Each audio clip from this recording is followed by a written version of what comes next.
Hello friends, welcome back to my channel. आज मैं आपको बताऊंगी कि मैं कोडिंग के क्वेश्चंस कैसे सॉल्व करती थी और मुझे ज़्यादा टाइम नहीं लगता था और मुझे ये मेथड ज़्यादा सही लगता है इन कंपैरिजन टू टीचर्स क्या मेथड सिखाते हैं उसके कंपैरिजन में मुझे ये मेथड ज़्यादा इजी लगता है। और वो मेथड है कि आप यहाँ पे जो लिखा है उसको आप कॉमन ढूंढ लीजिए। जैसे यहाँ पे दिया है farmers are protesting, we are going और फार्मर्स डिमांड। इसको पहले अपनी कॉपी में मैं लिख के आपको दिखाती हूँ।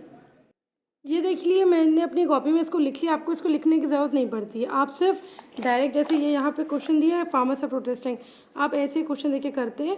मुझे आपको समझाना है इसलिए मुझे लिखना पड़ रहा है। अब ये देखिए, अब मैं क्या करती थी, जैसे यहाँ पे पहली लाइन में फार्मर्स आर प्रोटेस्टिंग उसका कोड है, वी आर गोइंग फिर उसका कोड है, फिर फार्मर्स डिमांड उसका कोड है। तो मैं क्या करती थी, पहले ये पढ़ लिया, फिर फार्मर्स आर प्रोटेस्टिंग, यहाँ फार्मर्स, फिर मैं फार्मर्स का कोड लिख लेती थी के ए हो गया। उसके बाद जब यहाँ फार्मर्स यहाँ हट गया तो डिमांड का टी यू हो गया, तब मैं ऐसे ही यहाँ पे डिमांड का टी यू कर देती थी और फार्मर्स का एक ऐसे सिंबल करके के ए लिख देती थी या ऐसे लिख देती थी जो आपको सूट करे। उसके बाद फिर वी आर गोइंग और फार्मर्स का आपका के ए हो गया तो इसको ऐसे काट दीजिए, आपको पता रहेगा कि आपने ये कर दिया है। आर प्रोटेस्टिंग आर गोइंग, तो आपका आर का ये हो जाएगा एक्स आई, तो आप ऐसे आर का एक्स आई कर सकते हैं। उसके बाद प्रोटेस्टिंग का एम ओ ऐसे हो गया, फिर वी और गोइंग, तो वी और गोइंग का आपका जी ए और वी आई हो गया। ऐसे सिंपल में वो बहुत जल्दी आप कर सकते हैं। मैं लिखती नहीं थी, मैं क्या करती थी, जैसे ये मुझे ऑनलाइन दिख रहा है सामने टेस्ट चल रहा है तो मैं क्या करती थी, मैं यहाँ पे लिखने लगती थी ऐसे कि अच्छा फार्मर्स का आपका के ए हो गया, उसके बाद आर और प्रोटेस्टिंग बचा, फिर उसका एम ओ और एक्स आई है आपका। उसके बाद यहाँ पे डिमांड आता है जो यहाँ पे क्वेश्चन में आपको दिख रहा है, तो फिर मैं ऐसे यहाँ लिख देती थी कि डिमांड का टी यू हो गया, फिर यहाँ पे आर गोइंग आएगा तो आर का ऐसे एक्स आई हो गया, ये यहाँ पे प्रोटेस्टिंग का एम ओ हो गया, फिर फार्मर्स हो गया, आर प्रोटेस्टिंग हो गया, डिमांड हो गया। उसके बाद आपका वी और गोइंग बचा, बस ये वी गोइंग करके आप जी ए और वी आई कर दीजिए, बस ऐसे मैं करती थी। आपको जो मेथड सूट करे आप वो करिए, लेकिन मैं इसी मेथड से करती थी। और मैं आपको एक और क्वेश्चन ऐसे करके दिखाती हूँ।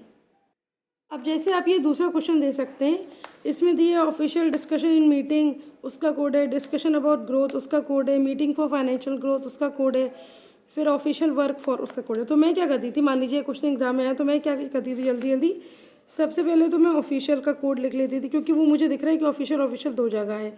तो उसका कोड आपका हो गया TIC। उसके बाद जो उसका चीज़ बचा, जैसे डिस्कशन बचा आपका, इन मीटिंग बचा, वो लिख लेती थी। ऐसे शॉर्ट फॉर्म में लिखिए कि आपको समझ में आए।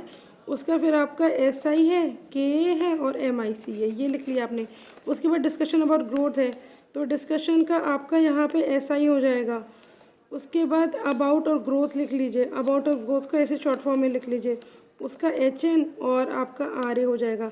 फिर मीटिंग फॉर फाइनेंशियल ग्रोथ है तो ग्रोथ का आपका यहाँ पे एक वर्ड है तो वहाँ पे भी एक वर्ड है तो ये HN हो गया।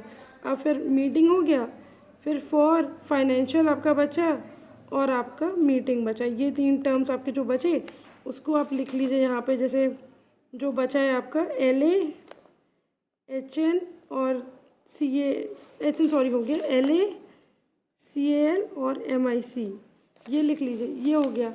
अब यहाँ पे आप देख सकते हैं MIC है तो मीटिंग का ये हो जाएगा आपका, मीटिंग का MIC हो गया, ये मीटिंग का MIC हो गया हमारा। उसके बाद ऑफिशियल वर्क फॉर, ऑफिशियल यहाँ हो गया, ये आपका फॉर आया तो फॉर का आपका कोड हो जाएगा LA और वर्क फॉर तो यानी कि वर्क का आपका कोड हो गया SN। थोड़ी गंदी हैंड राइटिंग है क्योंकि मैं आपको समझा रही थी, वरना वैसे हम ऐसे ही करते थे तो बहुत ईजी हो जाता था। बेसिकली यही है कि आप कितना कंसंट्रेट होकर चीज़ों को देख लेते हैं और ढूंढ लेते हैं जल्दी जल्दी। मैं ये जल्दी ढूंढ लेती थी तो मैं इसी मेथड से करती थी। बाकी आपको जो मेथड सूट करे आप वो करिए। So thank you, bye.